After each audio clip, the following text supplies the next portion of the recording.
Welcome back. Last time I talked about how they make decisions by in the discovery process of the truth through the adversarial enemy kind of system in which there's fighting for the truth. And I promise that in this segment I'll talk about how they discover the truth in civil law systems like in France or Quebec. There they depend on what is known as civil code, or a civil code is a collection of laws written already.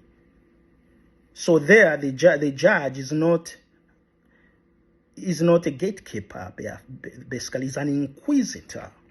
The judge plays the exact same role as a lawyer would play in the civil law system. So the judge inquires, and that's why they call that system the inquisitorial system.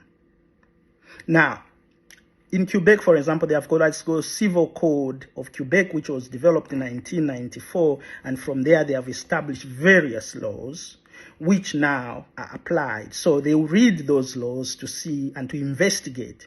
The decision maker participates in the inquiry. Now, I want also to understand that even in the common law system, there are certain types of cases in which the judge or the trial of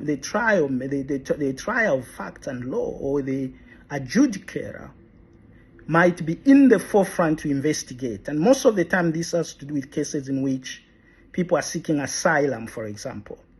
For example, in the Canadian Immigration and Refugee Board, the adjudicators, they conduct inquiries.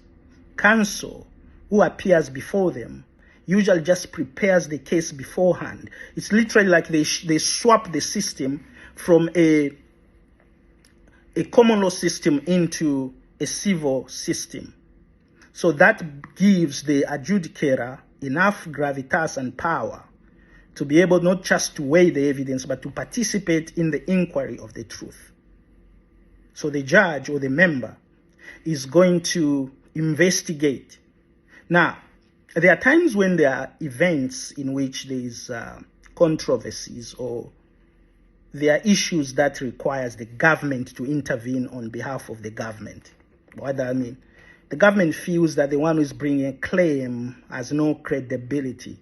So the government might intervene. They might call upon their own counsels to go and present evidence contrary to what the claimant made.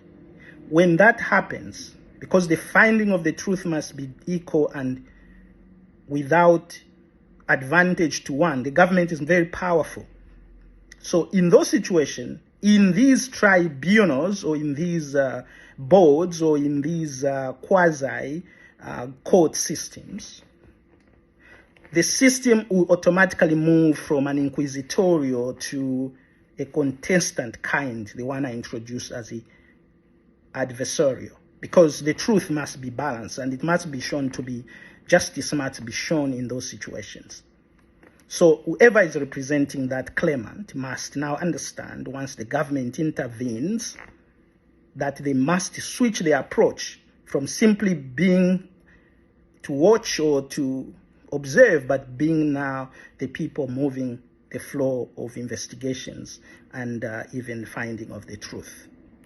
Next time, we'll build on the story of the law. Thank you.